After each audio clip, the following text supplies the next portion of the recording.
My name is Tammy Kwong, and for my final presentation, I read the book Kook: What Surfing Taught Me About Love, Life, and Catching the Perfect Wave by Peter Heller.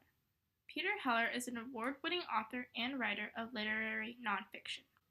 The story starts out with Heller, who is a middle-aged man that doesn't know the meaning of love and life.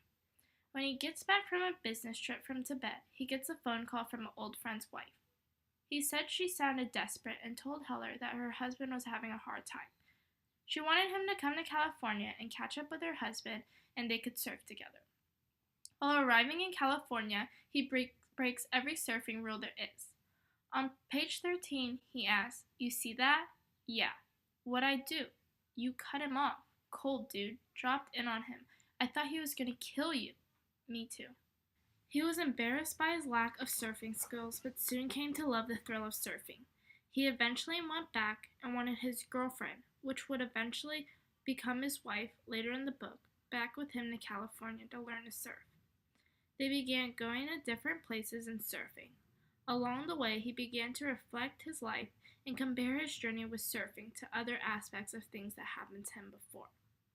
He realized how extremely hard it was to pick up surfing at an older age and compared it to the time he was in college and studied every night for hours and went to his professor's office on the third week and begged his teacher to let him drop. But he didn't let him. He ended with a C in the class. Heller said, "Shortboarding makes this class look like a driver's ed." At the end of the book, he finally rides a big wave, very dangerously, I might add, because after he fell, he was searching for air. But other surfers were really encouraging him to ride this wave. On page 320, it quotes, "Nobody between me and the horizon but birds. The next wall rolling in was mine. It was a set wave, 11 or 12 feet high. 'Go,' one yelled, 'it's yours.' They'd been watching me, too. They knew I was a beginner who was trying hard. I started to turn the gun. 'I hope I can catch this,' I shouted. 'You got it, you got it.' I paddled as hard as I could. I angled right, the way Leon had been coaching me, and thought, chest up, pop up fast. That moment when the wave overtakes you and the speed of the board is no longer from paddling but a force greater, thousands and thousands of times greater, and the board accelerates, and it's faster than you can imagine, and the wave drops away like a cliff. I popped up, amazed. I was standing in the wall of the wave lined out ahead of me, blue and clean."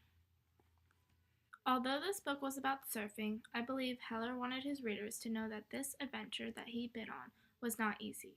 I connected to this story because I believe this story was all about getting out of your comfort zone and not quitting when things got hard. There were many times he got frustrated about surfing.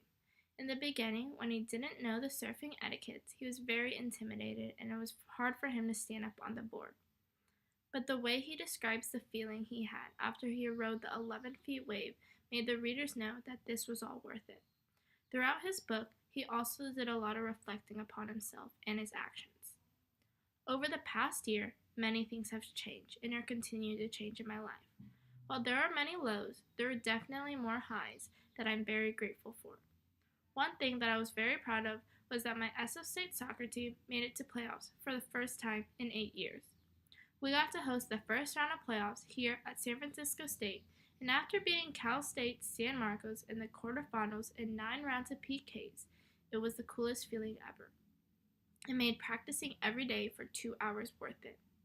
I really compared this feeling of us going to playoffs to Heller's feeling on conquering that wave.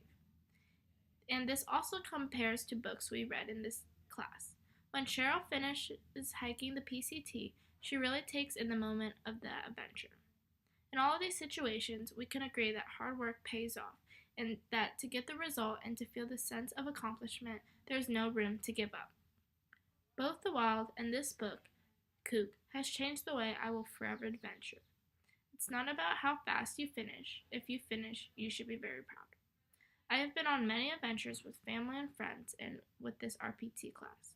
Like I said on our hike, after reflecting from our solo, I want to take more adventures alone and really get out of my comfort zone. I need to be comfortable with being uncomfortable. This book really inspired me to take a risk, to be open to learn about new things, and just learn to ride the wave.